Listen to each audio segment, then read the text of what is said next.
Voilà, je bénis le Seigneur pour le pasteur, l'homme de Dieu, le père de la maison, qui m'a demandé de venir achever ce que j'avais commencé. Amen. Donc ce matin, on va continuer. Je voudrais qu'on puisse prier pour que le Seigneur nous aide à comprendre ce qu'il va nous dire ce matin. Amen. Je vous ai dit que on peut écouter la parole de Dieu, on peut entendre la parole de Dieu et puis ne pas comprendre. Lorsqu'il s'agit des affaires du ciel, il faut se focaliser pour comprendre. Parce que nous parlons ici d'éternité contre 100 ans, 80 ou 100 ans sur la terre. Les hommes malheureusement sont tellement focalisés sur les choses de la terre qu'ils oublient que la promesse de Dieu après la mort est liée à l'éternité. On parle des années et des années, des années. On parle d'éternité, il n'y a pas de fin. Par contre, nous tous ici, nous savons qu'un jour, nous allons mourir. Mais qui ne sait pas ça? Qui ne sait pas qu'un jour, il va partir? Nous tous, on est conscients. On ne sait pas quand, on ne sait pas où, on ne sait pas comment. Mais ce qui est sûr, c'est qu'un jour, on va partir. Et donc, lorsque tu vis, réfléchis bien à la manière dont tu vis sur la terre ici, pour ce laps de temps. Parce qu'il y a une autre réalité que tu ne vois pas avec tes yeux physiques. Mais c'est une réalité. C'est une vérité qui est une réalité. Nous allons vivre des années, des années, des années, des années. C'est pourquoi lorsqu'il s'agit des choses spirituelles, assieds-toi et puis comprends. Parce que ça va définir le reste de ta vie. La Bible dit que lorsque nous serons devant le trône du jugement, certains vont avoir des récompenses. Et je vous assure que le jour des récompenses, il y a certains qui disent « Oh, c'est pas grave, c'est pas grave. » Mais le jour là, il va avoir beaucoup de regrets. Les gens qui vont dire « Mais j'aurais pu faire. J'aurais pu. Mais pourquoi ?» Ils auront beaucoup de regrets. C'est pourquoi on va prier et demander au Seigneur « Seigneur, aide-nous à comprendre ta parole. » Prions le Seigneur. Aide-nous à comprendre ta parole. Aide-nous à comprendre. Aide-nous à comprendre. Saint-Esprit, je prie ce matin, Seigneur, afin que tu prennes toute la place. Je suis faible, mais toi tu es fort. Je ne suis pas intelligent, mais toi tu es intelligent. Je prie ce matin que ce ne soit pas moi qui parle, mais que ton esprit s'exprime, Seigneur, pour faire comprendre à ton peuple, Seigneur, le prix que tu as payé, pour faire comprendre à ton peuple ta pensée, Seigneur, afin que chacun soit éclairé, Père Céleste, que chacun soit éclairé sur la connaissance des choses spirituelles. Prends toute la place maintenant, Esprit de Dieu, et parle à ton peuple, fais-lui du bien au nom de Jésus. Je prie ce matin que si quelqu'un est fatigué, qu'il soit restauré. Si quelqu'un a des doutes, qu'il soit éclairé. Si quelqu'un est tombé, qu'il se relève. Dans le nom de Jésus-Christ de Nazareth. Amen. Amen. Voilà, que Dieu te bénisse. Dimanche passé, nous avons commencé à parler d'un certain nombre de choses. J'ai parlé de l'importance de la vérité. Amen. J'ai parlé de l'importance de la vérité et nous avons fini par ce que le Seigneur veut qu'on soit en tant que personne, qu'on soit comme lui. Alors on a parlé de sainteté. Amen. Est-ce qu'on est ensemble? Voilà. Je dis que lorsque le Seigneur veut qu'on soit saint, et il veut qu'on soit saint comme lui. Amen. Et que ça, c'est une vérité qui ne peut pas changer. On était d'accord sur la définition de la vérité. On a dit que la vérité, c'est quelque chose qui ne change pas. On a dit que la vérité est unique. La vérité est exclusive. La vérité est intolérante. Amen. Et donc, on est arrivé pour dire, on est passé là-bas pour dire que l'une des choses que Dieu veut, parce que tout ce que Dieu dit est vrai, c'est que nous soyons saints. Amen. Il dit, je veux que vous soyez saints comme je suis saint. On a donc commencé à réfléchir sur ce que c'était que la sainteté. Lorsque Dieu dit qu'il veut qu'on soit saint, qu'est-ce que ça veut dire? Et je vous ai dit que le mot saint en hébreu signifiait kadosh. Alléluia. On acclame le Seigneur pour vous-même. Vous vous en souvenez bien. Que le mot saint signifiait kadosh et que kadosh signifiait 3 choses. Qui s'en souvient? Oui? Séparation, être différent, être pur. On acclame le Seigneur. Alléluia. Amen. Oui, c'est bien que ça dit que quand on prêche la parole de Dieu, il faut retenir. Amen. Parce que c'est ce que tu retiens qui te permet de changer. Alléluia. Donc je disais que kadosh signifiait être séparé. Et on a parlé de la séparation, n'est-ce pas? On a dit que être séparé, c'est être séparé du monde. Quand Dieu te dit, je veux que tu sois kadosh, il est en train de te dire, je veux que tu sois séparé du monde. Et il faut bien comprendre ce que c'est que être séparé du monde. Amen. Je dis que séparé du monde, c'était quoi? On a dit quoi? Être séparé du monde, c'était quoi? Ah! On a expliqué, non? Oh, mais on n'a pas expliqué. Il y en a qui prennent des notes. Oui, il prend des notes. Donc, c'est se mettre à part. Alléluia. Quand Dieu dit qu'il veut qu'on soit kadosh, il veut qu'on soit mis à part. Il veut qu'on soit séparé du monde. Amen. Être séparé du monde. Et je vous ai dit que être séparé du monde, ce n'était pas quelque chose qui devait être seulement dans le cœur, mais qu'on devait pouvoir voir. Amen. Quand on parle de séparation, il est évident que quelqu'un est séparé de quelque chose. Quand Dieu dit qu'il veut que vous soyez séparés, il veut qu'on puisse voir, que lui puisse voir dans ton cœur, mais que les hommes puissent voir physiquement que tu es séparé. Et je dis que la séparation aujourd'hui devait se voir de manière visible dans ta tenue vestimentaire. Amen. On doit voir que tu as changé. Faut pas, si tu portes tes habits d'avant, là, comment on sait que tu as changé? Amen. On peut pas. Donc tu peux pas dire que c'est dans ton cœur seulement. On veut voir ça. Alléluia. Et j'ai parlé de la transformation de l'intelligence. On peut pas dire qu'on est séparé si on a les mêmes pensées comme avant. Amen. Et je ne sais pas si j'ai parlé de ça. J'ai parlé aussi de... Tu ne peux pas dire que tu es chrétien et puis tu écoutes la musique païenne. Amen. Amen. On dirait que je n'ai pas parlé de ça. Ok, d'accord. Vous savez, il y a des gens qui disent que la musique là, pasteur, il y a des musiques où le gars ne parle pas mal dedans. Il dit que des bonnes paroles. C'est vrai ou c'est faux? Il y a des musiques comme ça, non? Où le gars dit non, il faut aimer Dieu. Il faut aimer Dieu. Dis mais, le gars il parle pas mal, il dit rien de mauvais dedans. Mais pourquoi toi tu dis il ne faut pas que je vais écouter ça? Amen. Alors je vous explique.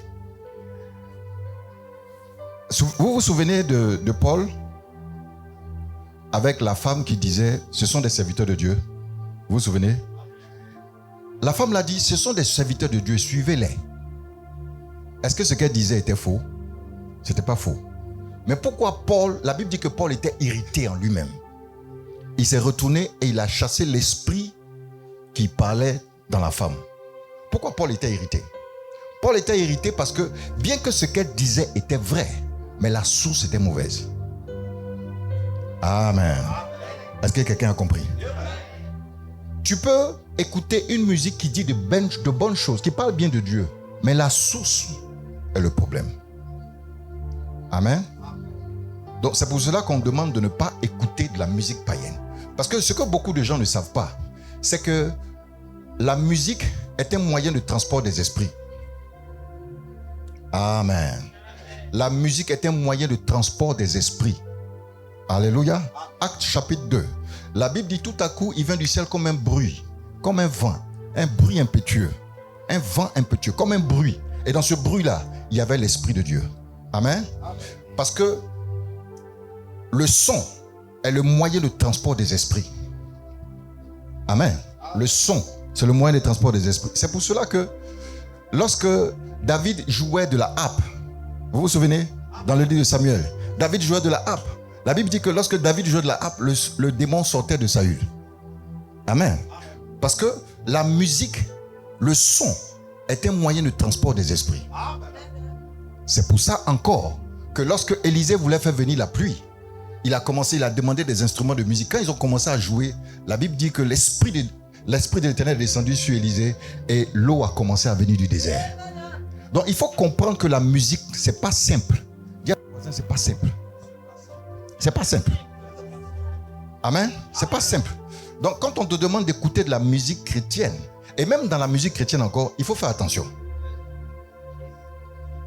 Alléluia. Même dans la musique chrétienne encore, il faut faire attention. Il faut faire attention. Hein? On se comprend? J'ai pas envie de parler. Voilà. Alléluia. Que le nom du Seigneur soit béni. Le moyen de transport des esprits, c'est le son et les objets. Amen. Le son et les objets. C'est pourquoi il y a beaucoup de chrétiens qui sont passifs et ils sont comme si... c'est peut-être l'ignorance. L'ignorance. Mais les démons passent par des objets. Les esprits utilisent les objets pour se déplacer. Amen. C'est pour cela que quand quelqu'un veut te faire du mal, il va chez un marabout, on dit qu'il faut prendre sa serviette. Ou bien il faut prendre quelque chose. Amen. Parce que les objets sont des instruments par lesquels les esprits peuvent se déplacer. C'est pareil que le son. C'est pourquoi n'écoute pas la musique païenne. Les démons peuvent passer par là, entrer dans ta vie, falsifier ta vie, transformer ta vie. Tu ne vas pas comprendre d'où ça vient. Tu dis, mais je ne sais pas, en tout cas, je ne sens pas. Mais c'est ça. C'est que tu ne veux pas sentir, c'est ça que tu as senti. Alléluia. Est-ce qu'on est ensemble? Donc, ce sont des choses pour lesquelles il faut vraiment être sévère. C'est pour ça que la Bible parle de séparation. Amen. Tu ne peux pas être séparé, mais en même temps, tu es dans le monde, on ne sait pas où tu es. Tu es dans l'église, tu es dans le monde. Alléluia. Tu vois des chrétiens qui s'en vont au travail, leur musique là, c'est reggae. Puis ils sont là, ils disent qu'ils sont chrétiens. Que le Seigneur nous garde de cela. Dis à ton voisin, est-ce que tu es kadosh? Est-ce que tu es kadosh? Alléluia. Ok. Alors, on a parlé de ce premier point, être séparé. On va parler maintenant d'être totalement différent. Je vous ai dit que la deuxième signification, ça voulait dire être totalement différent. Lorsque Dieu veut que tu sois totalement différent, de quoi est-ce qu'il parle? Lorsqu'il dit que je veux que tu sois kadosh, totalement différent, il parle de quelque chose de précis. Il est en train de parler de l'identité du chrétien. Amen. Il parle de ton identité. Amen. Qui es-tu? En tant que chrétien, tu dois avoir une identité claire, une identité qui soit différente des autres. Et je vous ai dit que l'identité, c'est un peu comme la nationalité. C'est un peu comme l'origine. Amen. Quand on dit voici sa carte d'identité, c'est sa nationalité. Amen. Où est-ce que tu viens? Alléluia. Et en tant que chrétien, on doit savoir que ton origine n'est pas de la terre. Toi, tu viens du ciel. Alléluia. C'est pour ça que je vous ai dit la dernière fois. Si quelqu'un est chrétien, mais c'est encore un bon baloué, et il n'est pas encore converti. Si les chrétiens, c'est un bon Yacouba, c'est que ce n'est pas encore fini. Amen. On doit avoir une séparation radicale. C'est-à-dire que toi, tu es chrétien, mais tu es encore dans les traditions. C'est pourquoi, bon, il y a des ébrouillés ici. Maman, excuse-moi. Mais je vois des ébrouillés qui viennent à l'église, mais qui sont encore dans les fêtes des générations. Là, ils disent non, pasteur, on ne peut pas. On ne peut pas. J'ai dit, mais tu n'es pas chrétien. Tu n'es pas converti. Alléluia.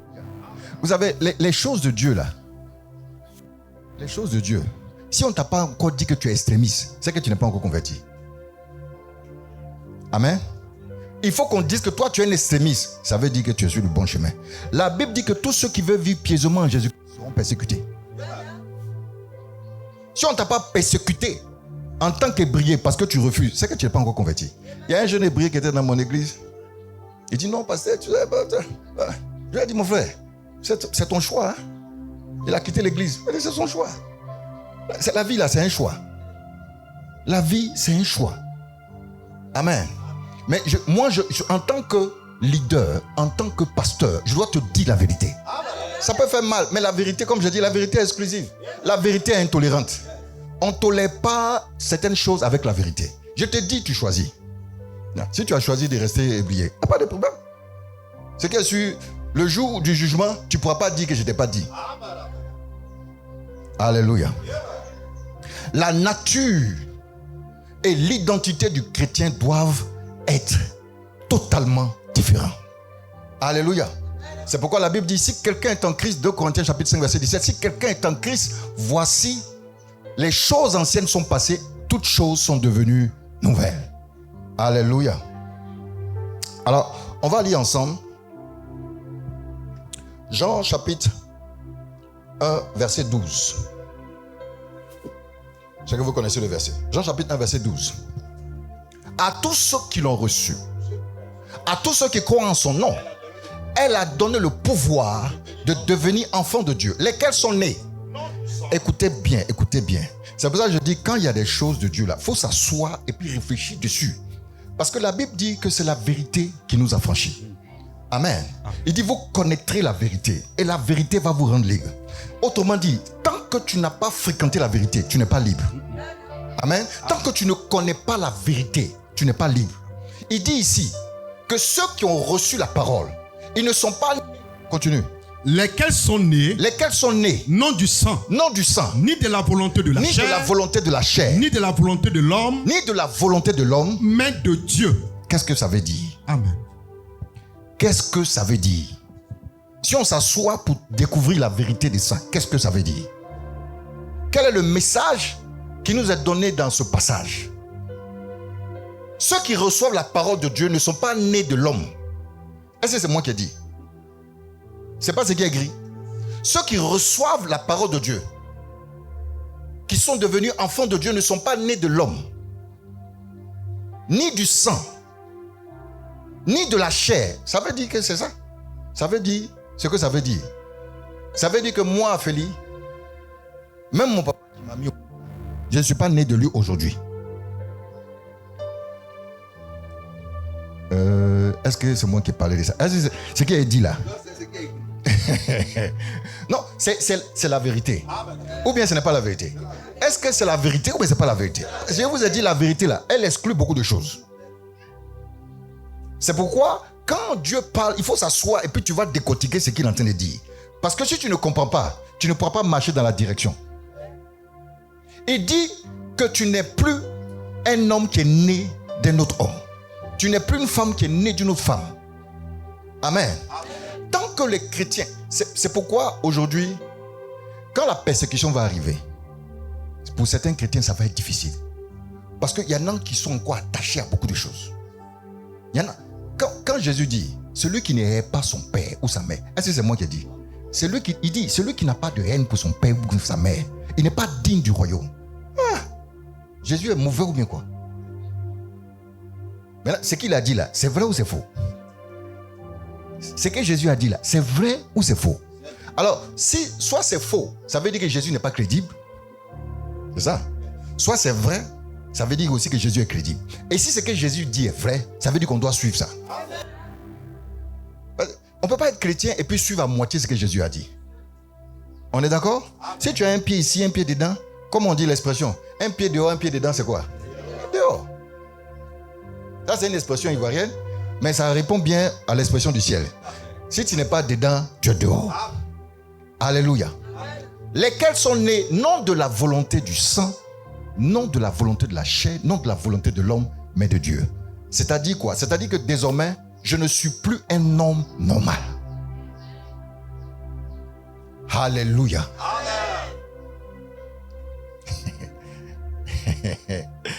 Tu n'es plus une femme normale.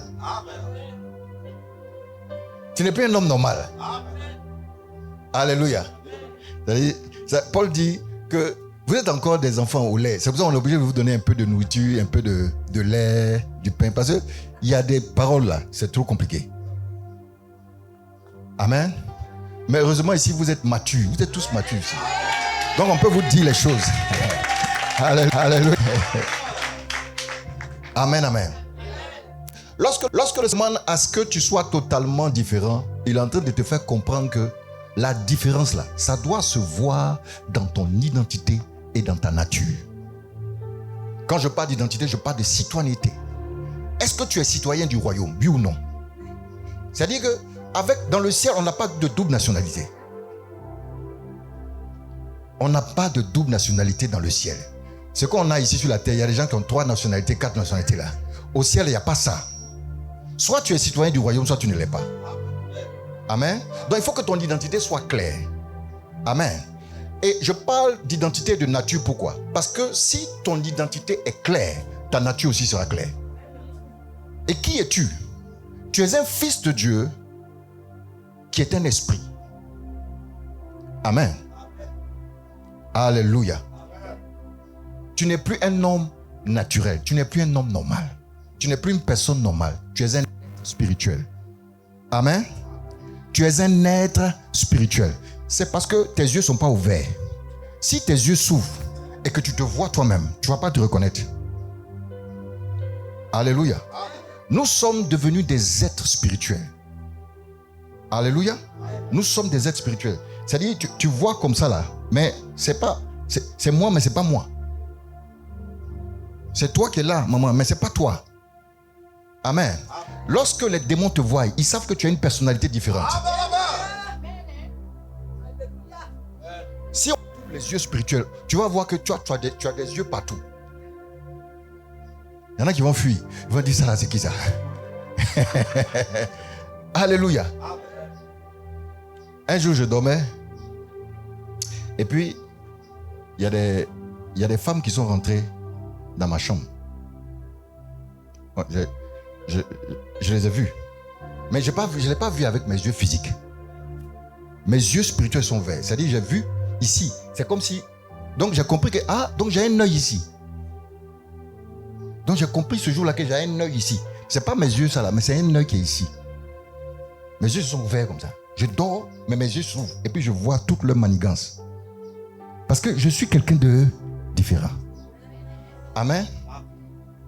Tu es quelqu'un de différent. C'est parce qu'on n'a pas pris les choses de Dieu au sérieux. Sinon, Jésus a dit que les exploits que je fais là, vous allez en faire de plus grands. Pourquoi? Parce que tu as un esprit supérieur. Alléluia. Et tu dois faire des grandes choses. Mais comme tu n'en es pas conscient, tu ne sais pas, tu ne fais pas. Amen. Donc, change vraiment ton identité. Dis à ton voisin, tu es un être spirituel. Tu n'es pas un être charnel, tu es un être spirituel. Alléluia. Tu es totalement différent. Alléluia. Lorsque le Seigneur dit qu'il veut que nous soyons différents, il parle aussi de l'image. Dis avec moi l'image. Dans le livre de Genèse, la Bible dit que Dieu nous a créés à son image et à sa ressemblance. Ce qui s'est passé dans le jardin, c'est que à cause du péché, l'image de Dieu en nous a été altérée. L'image a été gâtée. Lorsque Jésus vient et que nous acceptons à nouveau le Seigneur, l'image de Dieu commence à se remettre en place en nous. Amen. Donc Dieu veut que quand tu es différent, ta différence doit se manifester dans l'image de Christ en toi. Amen. Et le mot image en hébreu, c'est le mot selem. Le mot selem parle de caractère. On parle du caractère de Dieu. C'est pourquoi la Bible dit que Jésus est l'empreinte. Alors, on va lire le verset. Hébreux chapitre 1.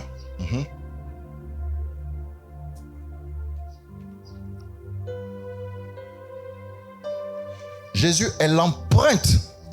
Après avoir autrefois à plusieurs reprises et de plusieurs manières parlé à nos pères par les prophètes, Dieu dans ces derniers temps nous a parlé par le Fils qu'il a établi héritier de toutes choses, par lequel il a aussi créé le monde, et qui, étant le reflet de sa gloire, et l'empreinte de sa personne, et soutenant toutes choses par sa parole puissante. Amen. Amen. L'empreinte, c'est comme une photo. Amen. L'empreinte, c'est comme une photo. Si je mets mes doigts à terre, tu as l'empreinte. N'est-ce pas? Tu vas voir l'empreinte. S'il y avait du sable, je mettais ma main comme ça. Quand je lève, on voit l'empreinte. Amen. Donc, lorsque Dieu d'image, il est en train de parler d'empreinte. Ce que Dieu a fait, c'est qu'il a mis son empreinte en nous. Amen. Mais cette empreinte-là, elle a été altérée avec le péché. Donc quand on se donne à nouveau au Seigneur et qu'on veut marcher dans la sainteté, c'est qu'on est en train de, sur quoi on travaille à retrouver l'empreinte de Dieu en nous. Et l'empreinte là, c'est une image qui est figée. Amen. Quand le Seigneur dit que je veux que vous soyez à mon image, c'est-à-dire je veux que vous soyez figé dans mon caractère. Alléluia. Le mot hébreu pour image, c'est caractère. Alléluia. Donc Dieu veut que nous ayons son caractère. Alléluia. Dieu veut que nous ayons son caractère. C'est quand j'ai le caractère de Dieu, quand j'ai l'identité de Dieu, j'ai l'identité du royaume, quand j'ai le caractère de Dieu, alors j'ai l'image de Dieu. Et là maintenant, je suis en train de couvrir tout ce que la Bible parle en disant kadosh, c'est-à-dire être séparé, être totalement différent. Est-ce qu'on se comprend? Amen. Développer le caractère de Dieu est l'une des choses les plus importantes dans le cheminement de la marche avec Dieu, c'est avoir le caractère de Dieu. Alléluia.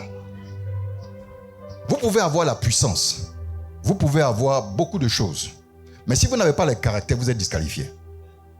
Amen. Est-ce qu'on se comprend? C'est le caractère qui va vous qualifier à entrer dans le royaume. C'est l'empreinte de Dieu, de l'image de Dieu dans votre vie qui va vous qualifier pour entrer dans le royaume. Si vous n'avez pas cette empreinte, c'est un peu comme un visa. Il faut avoir ce visa-là en toi. C'est le caractère de Dieu. Lisons quelques versets pour confirmer ce que nous sommes en train de dire. 2 Corinthiens chapitre 4, verset 4. 2 Corinthiens chapitre 4, verset 4. Pour les incrédules, dont le Dieu de ce siècle a aveuglé l'intelligence, afin qu'ils ne vissent pas briller la splendeur de l'évangile de la gloire de Christ, qui est l'image de Dieu. Ok. Amen. On est d'accord? Donc Christ est l'image de Dieu. Ou encore Christ est l'empreinte de Dieu. Est-ce qu'on est d'accord? Ok. 1 Colossiens chapitre 1, verset 15. Colossiens chapitre 1, verset 15.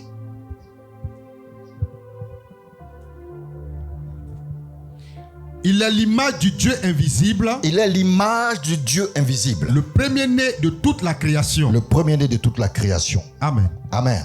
Romains chapitre 8, verset 29.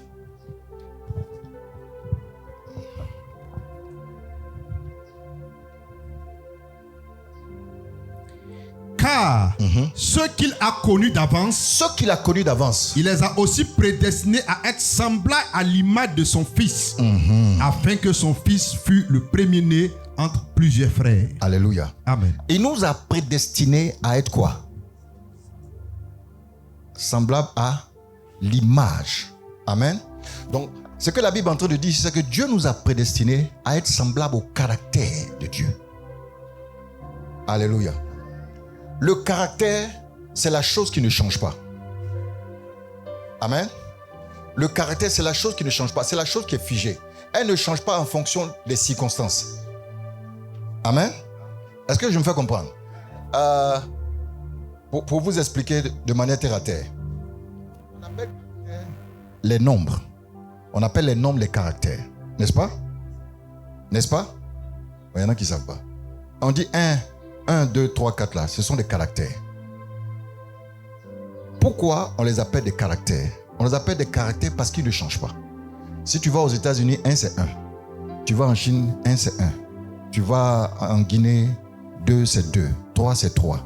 C'est pour cela qu'on appelle des caractères.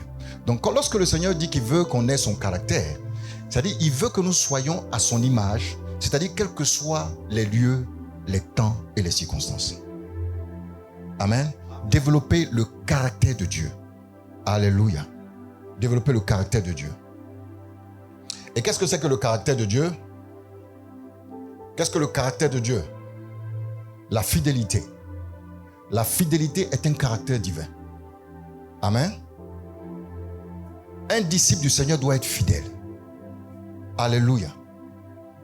Un disciple du Seigneur doit être fidèle. On doit savoir que toi, on peut compter sur toi. Le Seigneur doit savoir que toi, il peut compter sur toi. Parce que tu es fidèle. Parce que Dieu est fidèle. On a chanté tout à l'heure. Dieu est fidèle. C'est son caractère. Dieu, il est fidèle. Amen. Et Dieu veut que nous soyons fidèles. La fidélité est une caractéristique principale de Dieu. Cela doit être une caractéristique principale de ses disciples. Soyez des hommes et des femmes fidèles. Amen. Soyez fidèles à quelque chose que vous êtes en train de faire. Soyez fidèles à une institution. Soyez fidèles aux hommes. Soyez fidèles. Alléluia. Le caractère de fidélité. L'autre caractère du Seigneur, c'est l'amour. Amen. Ce qui caractérise Dieu, c'est l'amour. La fidélité, l'amour. Un disciple du Seigneur ne doit pas être rempli de haine, de rancune, de mauvaises pensées. Amen. Tu dois être rempli d'amour. Alléluia. Il faut que tu sois rempli d'amour. Jésus a dit, il dit, c'est quand vous aimerez les uns les autres qu'on saura que vous êtes mes disciples. N'est-ce pas? Parce que les gens vont reconnaître par votre amour que vous avez l'image de Dieu. Alléluia. S'il n'y a pas d'amour en vous, vous ne représentez pas l'image de Dieu. S'il n'y a pas de fidélité en vous, vous ne représentez pas l'image de Dieu. Amen. On ne parle même pas de pureté, de sainteté, on parle de caractère. Alléluia. La fidélité, l'amour, la fidélité, la loyauté, l'amour, ce sont les principales caractéristiques du Seigneur. Alléluia. Troisièmement, on va passer l'espérance. Un chrétien doit avoir de l'espérance. Totalement différent dans son espérance. Totalement différent dans son espérance. Beaucoup de chrétiens n'ont plus d'espoir. Ce n'est pas normal. Amen. Il faut que tu continues à espérer. Tu dois continuer à espérer. Les gens n'ont plus d'espérance parce que leur espérance est fixée sur la terre. Sur les choses de la terre. Ton espérance doit dépasser les choses de la terre. Alléluia. Ce que tu n'as pas aujourd'hui, ce n'est pas un problème. Dieu va te donner ça demain. Mais continue à espérer dans les promesses de Dieu. Alléluia. C'est l'espérance qui va te distinguer. Il y a des gens, quand ils n'ont pas l'argent, tu sais qu'ils n'ont pas l'argent. Il y a déjà un petit problème, tu sens qu'ils ont tous les problèmes du monde. Parce qu'ils n'ont pas d'espérance. Ils n'ont pas l'espoir que ça va passer. Amen. Quand quelqu'un a de l'espérance, quelles que soient les difficultés du temps présent, il continue à espérer. Il continue à être dans la joie. Parce qu'il sait que ça va passer. Amen. Quelle que soit la durée de la nuit, le jour va se lever. Quelle que soit la durée de la nuit, le jour va se lever. Tu dois avoir cette espérance continuellement en toi. Amen. Il y a des gens qui te voient et disent, mais toi tu es toujours souriant. Mais tu as un problème, non? Tu es toujours souriant. Oui, parce que mon espérance dépasse les choses que je peux voir. Amen. Alors, les gens sont conduits par deux types d'espérance. Il y a l'espérance du monde et puis il y a l'espérance du ciel. Mais très souvent, les chrétiens ont fermé la fenêtre de l'espérance du ciel. Ils se sont focalisés sur l'espérance du monde. L'espérance du monde.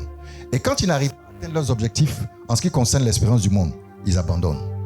Ils sont tristes et ils abandonnent la foi.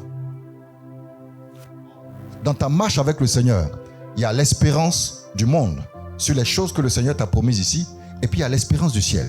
L'espérance du ciel là, doit rester constamment ouverte. Lorsque ici ça semble ne pas marcher, change de regard et puis regarde l'espérance du ciel. De sorte que tu puisses marcher toujours avec certitude, dans la joie. Tu continues ta marche, même si l'espérance de la terre est fermée, l'espérance du ciel est ouverte.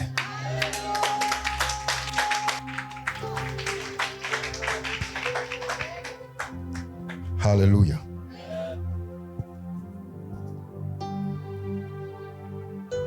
Ok.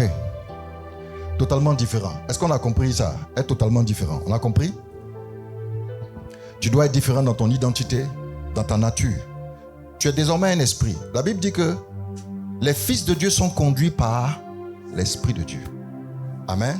Mais pour que les fils de Dieu soient conduits par l'Esprit de Dieu, il faut qu'eux-mêmes soient spirituels. Amen.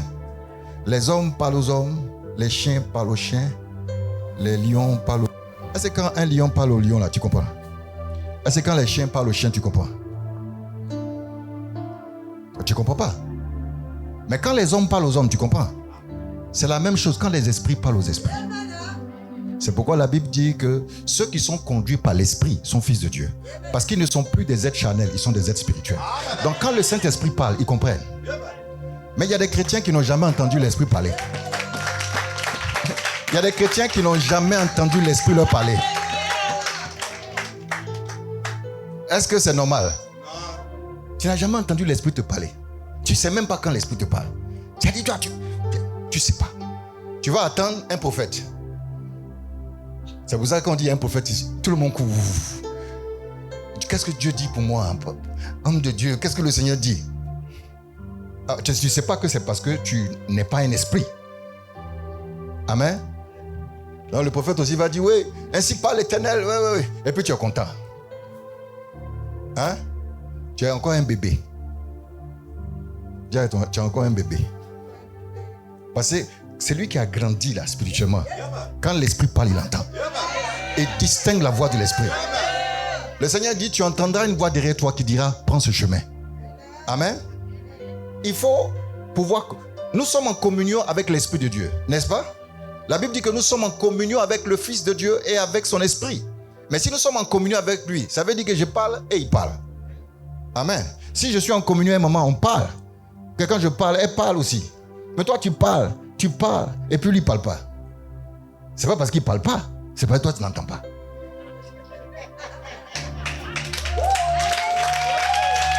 Donc, tu es spirituellement sourd. Spirituellement, tu es sourd. Mais en fait, c'est juste parce que tu n'es pas encore devenu un esprit. Or, dès le départ, lorsque tu as accepté Jésus, tu es passé dans la catégorie des esprits. Mais tu es un esprit qui n'a pas encore grandi. Donc, quand ton papa parle, tu ne reconnais pas sa voix. Tu ne distingues pas ce qu'il dit. C'est comme un enfant. Quand tu lui parles, il ne comprend pas bien. Amen. Je prie pour toi que tu grandisses spirituellement. Je prie que tu grandisses au nom de Jésus. Alléluia. Totalement pur. Pur de tout mal et de toute imperfection. Comment est-ce qu'on peut devenir totalement pur? Alléluia. Le Seigneur a dit, on doit être séparé. On doit être différent et on doit être totalement pur. Comment est-ce que je suis totalement pur? On va voir ça ensemble. 1 Thessaloniciens chapitre 5, verset 23.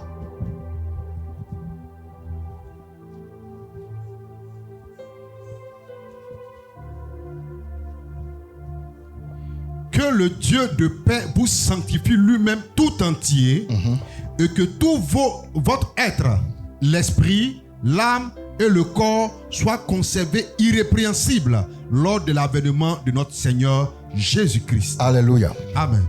Le Seigneur veut que nous soyons trouvés totalement parfaits, totalement purs. Le mot irrépréhensible veut dire que c'est sans tache. Irrépréhensible. Il n'y a pas quelque chose on va gommer. Tout est clair. Amen. Et il dit qu'il veut que votre esprit, votre âme et votre corps soient trouvés totalement irrépréhensibles. Ça veut dire que lorsque Dieu te demande d'être totalement pur, il veut que tu sois totalement pur dans ton esprit, dans ton âme et dans ton corps. Alléluia. Maintenant, comment être totalement pur dans mon esprit? On va parler de ça maintenant. Est-ce qu'on est ensemble? C'est pour ceux qui prennent des notes, je vais pas à pas pour que tu puisses ne pas louper quelque chose. La sanctification spirituelle. Qu'est-ce que c'est que la sanctification spirituelle? La sanctification de l'esprit ou la sanctification spirituelle, c'est ne pas avoir à servir ou à adorer deux choses à la fois. Est-ce que quelqu'un comprend ça? Exode chapitre 20, versets 1 à 5.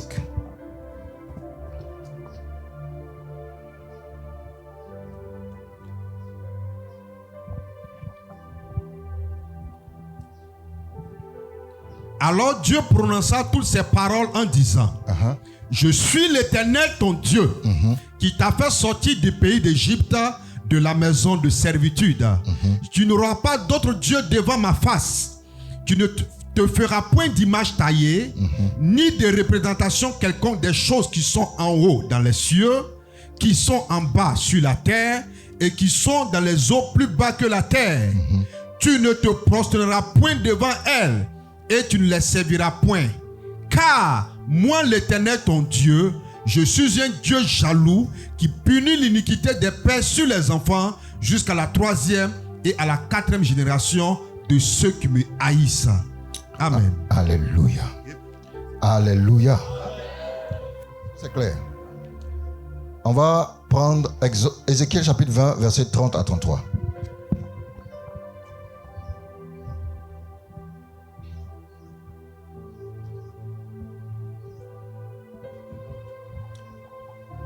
Ézéchiel chapitre 20, verset 30 à 33. C'est pourquoi dis à la maison d'Israël, ainsi parle le Seigneur l'Éternel. Ne vous souillez pas à la manière de vos pères et ne vous prostituez-vous pas à leur abomination. En prenant vos offrandes, en faisant passer vos enfants par le feu, vous vous souillez encore aujourd'hui par toutes vos idoles. Et moi, je me laisserai consulter par vous, maison d'Israël. Je suis vivant, dit le Seigneur l'Éternel. Je ne me laisserai pas consulter par vous. On ne fera pas s'accomplir ce que vous imaginez quand vous dites nous voulons être comme les nations, comme les familles des autres pays. Nous voulons servir le bois et la pierre. Alléluia. Alors, ce que je vais dire ici est très, très, très important. C'est fin. C'est très fin. Mais ça signifie beaucoup de choses. Je veux qu'on lise Matthieu chapitre 6, verset 24. Et puis on va bien expliquer ça, cette partie-là.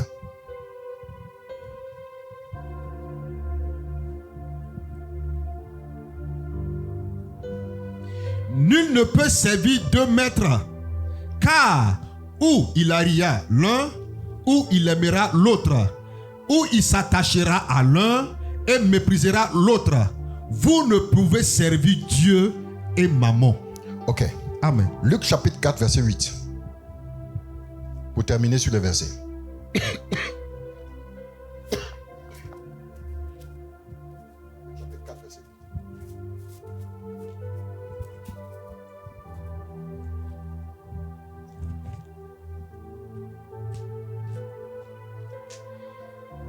Jésus lui répondit, il est écrit, tu adoreras le Seigneur ton Dieu, et tu le serviras lui seul. Amen. On acclame le Seigneur. Ok. Maintenant, la sanctification spirituelle, ça veut dire que dans mon cœur, dans mon esprit, je n'adore pas un autre Dieu et je ne sers pas un autre Dieu. Est-ce que vous comprenez? Je n'adore pas un autre Dieu et je ne sers pas un autre Dieu. Alors, pour les évangéliques, ils peuvent se dire que ça ne les concerne pas. Parce qu'on n'a pas d'idole. Amen? On n'a pas d'idole taillée, on n'a pas d'image qu'on adore. Mais je veux dire à quelqu'un ici ce matin, ça nous concerne aussi. Amen? Parce que dans ce que Jésus dit, il dit tu n'adoreras pas et tu ne serviras pas.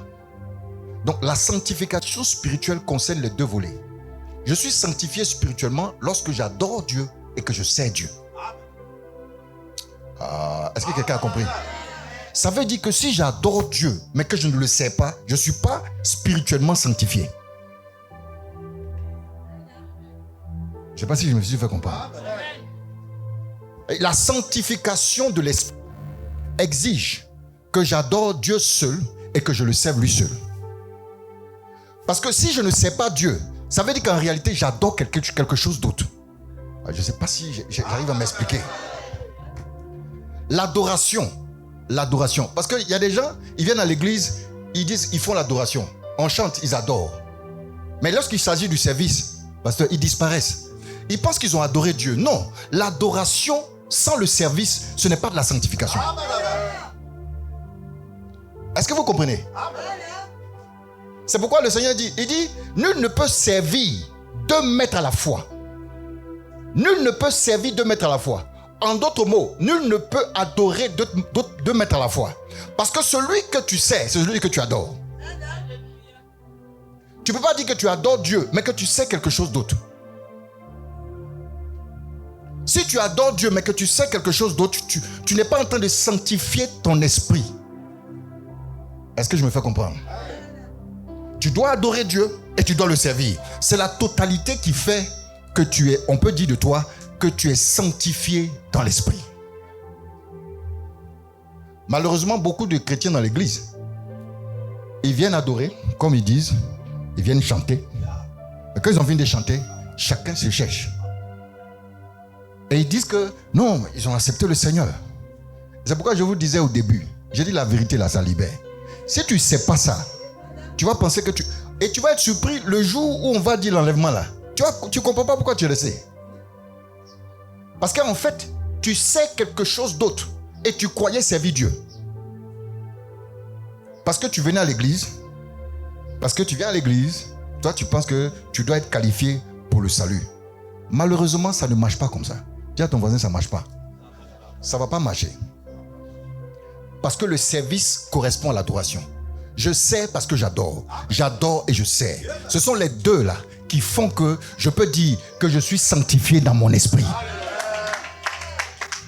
Si ce n'est pas le cas, je ne suis pas encore sanctifié dans mon esprit. Je ne suis pas kadosh. Amen. Être kadosh dans son esprit là, c'est ça, c'est ce que Dieu veut dire. Quand il dit je veux que tu sois kadosh là, il est en train de dire que spirituellement tu dois m'adorer et tu dois me servir.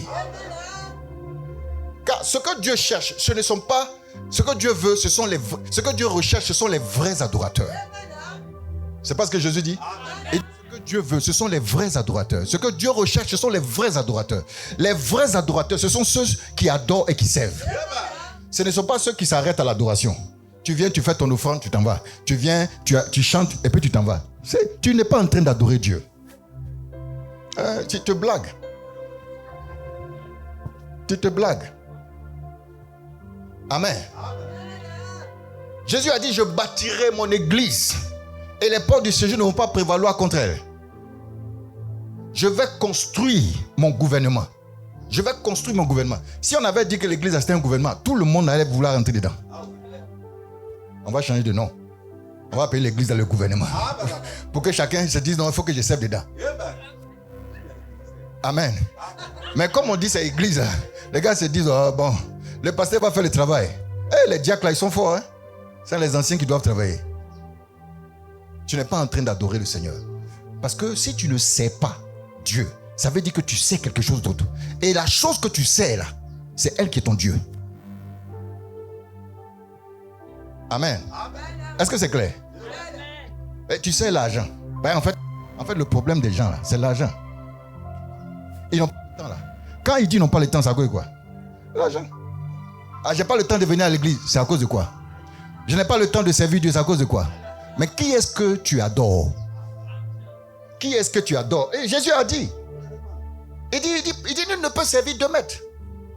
Nul ne peut servir deux maîtres. Ou il va aimer un, mépriser l'autre. Ou il va, c'est comme ça. C'est pas possible de faire, c'est-à-dire il n'y a pas de mélange possible. Amen. Donc si tu veux être spirituellement sanctifié, je te dis aujourd'hui, il faut adorer et puis servir. Si quelqu'un est ici et qu'il n'a pas encore embrassé le service, il n'a qu'à savoir. Il faut dire, le pasteur Félix dit que tu n'as pas encore en train d'adorer Dieu. Il faut dire ça, il faut le dire. Si quelqu'un ne sait pas Dieu, il n'est pas en train d'adorer Dieu. Non. Moi qui dis... C'est pas pasteur Félix qui dit. Alléluia. Amen. Tout le monde doit se mettre au service. Tous les adorateurs, les vrais adorateurs. Pasteur, tu peux savoir qui est vrai ou qui est faux. Les vrais adorateurs là, tu peux savoir. Parce que les vrais adorateurs, ils vont adorer et ils vont servir. Jésus a dit. C'est pas ce que Jésus a dit. Luc chapitre 4 verset 8. Lisons Luc chapitre 4 verset 8. Qu'est-ce que Jésus a dit? Satan est venu tenter Jésus. Qu'est-ce que Jésus a dit? Jésus lui répondit. Jésus lui répondit. Il est écrit. Il est écrit. Tu adoreras le Seigneur ton Dieu. Tu adoreras le Seigneur ton Dieu. Et tu le serviras lui seul. Tu le serviras Amen. lui seul. Alléluia. C'est ça. C'est pas un. Il n'a pas dit tu adoreras le Seigneur ton Dieu, point. Il n'a pas dit. Il dit tu le serviras lui seul. Et je vous ai dit que la vérité est exclusive. La vérité est unique. Dieu est unique. Il dit, tu vas me servir moi seul. Ça veut dire que s'il dit qu'il veut être servi lui seul, ça veut dire que tu peux servir autre chose. Ah, c'est vrai ou c'est faux? Ça veut dire que tu peux servir autre chose. Et l'autre chose que les chrétiens aiment servir, c'est quoi? Là. Que le Seigneur te délivre. Que le Seigneur te délivre. Que le Seigneur te délivre. Alléluia. C'est ça, être spirituellement sanctifié. Pourquoi est-ce que la sanctification spirituelle est importante? Pourquoi Dieu veut qu'on adore et qu'on le serve? Luc chapitre 16, verset 13.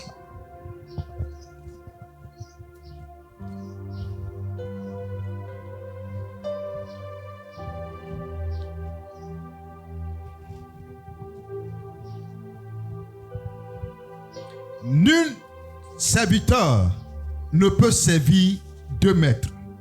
Car ou il haïra l'un et aimera l'autre, ou il s'attachera à l'un et méprisera l'autre. Okay. Vous ne pouvez servir Dieu et Mammon. Jean chapitre 14, verset 6. C'est la même chose que l'autre. Jean 14, 6. Jésus lui dit, je suis le chemin, la vérité et la vie. Nul ne vient au Père que par moi. Amen. Amen. Écoutez, Dieu veut qu'on le serve. Parce que quand vous servez le Seigneur, vous êtes obligé de le suivre. Amen. Quelqu'un, à moins que, vous savez, la doctrine est quelque chose d'important. Amen. Parce que si vous ne comprenez pas la doctrine, vous allez marcher en croyant marcher derrière le Seigneur. Mais en fait, vous êtes en train de vous égarer. C'est pourquoi la Bible dit que certains docteurs, égarés eux-mêmes, ils vont égarer la multitude. Amen. C'est pourquoi je vous ai dit dimanche passé, ayez du discernement. Il ne faut pas suivre tout le monde. Il faut faire attention. Amen. Parce qu'il suffit que la personne que vous suivez soit égarée. Vous êtes égaré aussitôt. Si ça va tomber dans un trou, vous tombez dans le trou. C'est pourquoi il faut faire attention pour bien discerner. Donc je disais, lorsque tu sais le Seigneur, que tu sais que tu es en train de servir le Seigneur, ce qui se passe, c'est que tu es en train de marcher dans le chemin. Parce qu'il dit quoi? Il dit, je suis le chemin. Amen. Je suis le chemin. Donc tu es en train de marcher dans le chemin, tu es en train de marcher dans la vérité et tu vas tomber dans la vie. Amen. C'est pourquoi c'est important de ne pas seulement adorer. Parce que mes amis, l'adoration, vous pouvez facilement vous tromper dans l'adoration. Vous pouvez facilement vous tromper dans l'adoration. Je vous dis la vérité.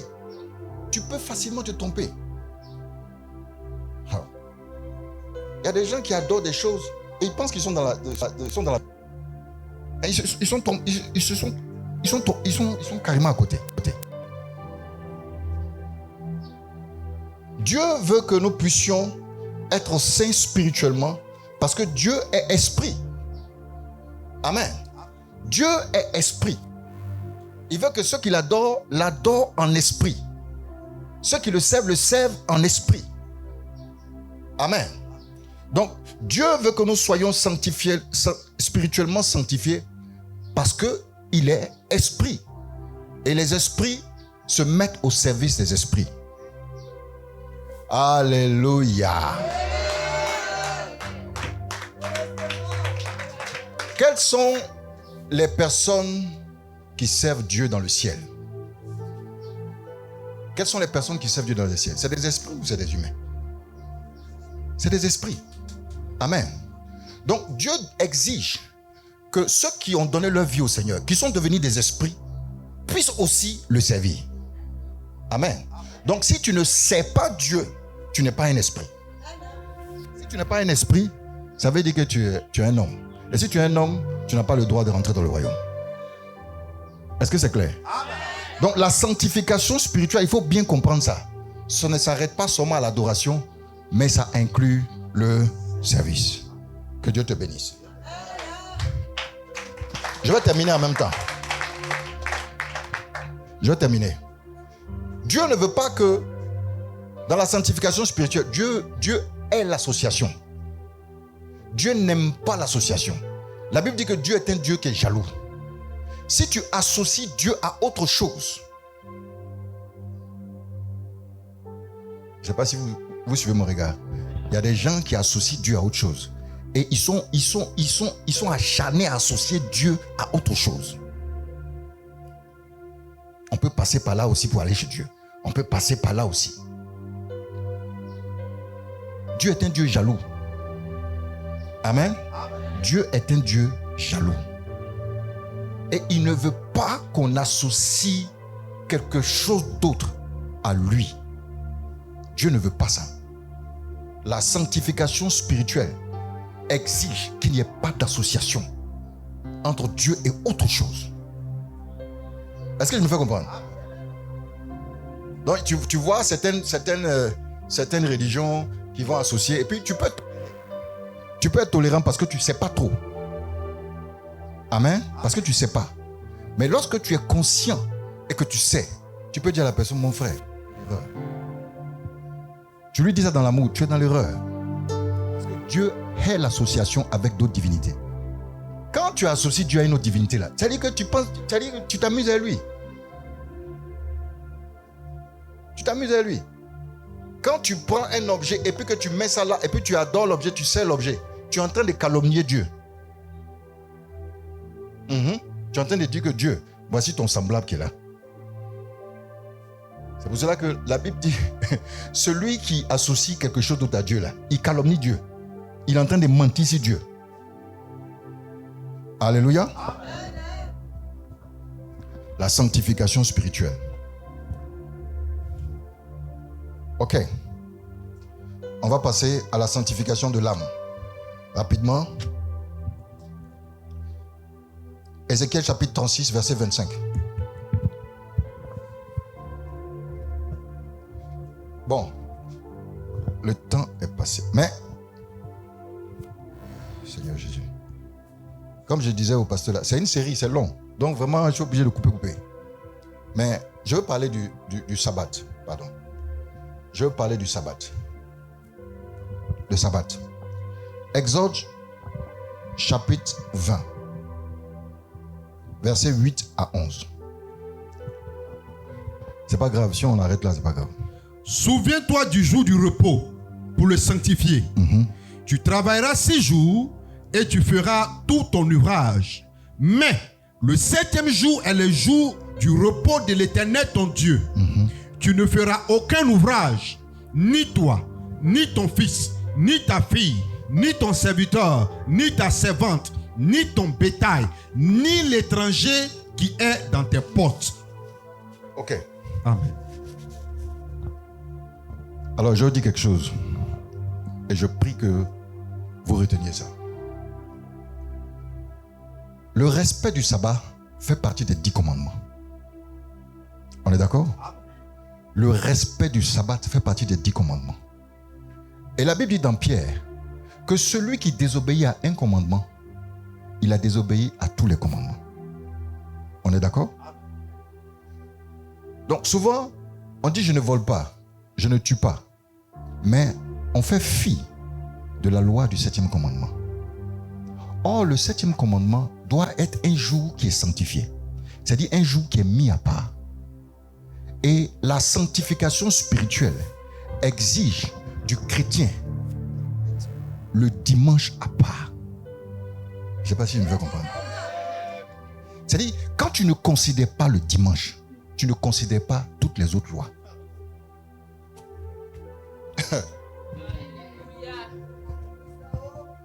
Parce que c'est simple. Écoute, Tu ne voleras pas là. C'est intimement que le dimanche est consacré à Dieu. Je te dis la vérité. Si tous les dimanches tu viens à l'église, que tu entends on ne vole pas, tu ne vas pas voler. Mais quelqu'un qui ne vient pas à l'église tous les dimanches, il vient pas, un jour il ne vient pas. Il va voler. Quelqu'un qui ne vient pas tous les dimanches, il va commettre l'adultère. Je ne sais pas si je me fais comprendre. Quand Dieu exige que le sabbat doit lui être consacré, doit être sanctifié là, Dieu avait compris que celui qui s'engage dans ça, il y a beaucoup de choses qui vont suivre. Quand tu ne vas pas à l'église le dimanche, tu vas aller où? Tu vas sortir. Tu vas aller ailleurs. Et même quand tu vas ailleurs, en tant qu'enfant, tu n'as pas le temps d'honorer ton père et ta mère. Parce que tu es dehors. C'est dimanche que papa et maman sont à la maison. Dimanche, toi, tu ne viens pas à l'église. Tu es sorti. Tu n'as pas le temps d'honorer ton père et ta mère. Or, les commandements disent honore ton père et ta mère. Donc, si tu ne respectes pas le sabbat, tu ne vas pas pouvoir respecter les autres commandements. Est-ce que je me suis fait comprendre? C'est pourquoi le Seigneur exige. Il a mis ça dans les commandements. C'est pas une exhortation. C'est pas je vous propose. C'est un commandement. Et Jésus a dit que le ciel et la terre vont passer. Mais les commandements là vont pas passer. Donc la sanctification du sabbat va pas passer. Ça passe pas. Faut dire à ton voisin, ça va pas passer. Ça passe pas. Dimanche, celui qui ne vient pas à l'église de manière régulière les dimanches, il va devenir un voleur, il va devenir un adultère, il ne va pas honorer son papa. Ça va suivre, ça va le suivre dans sa vie.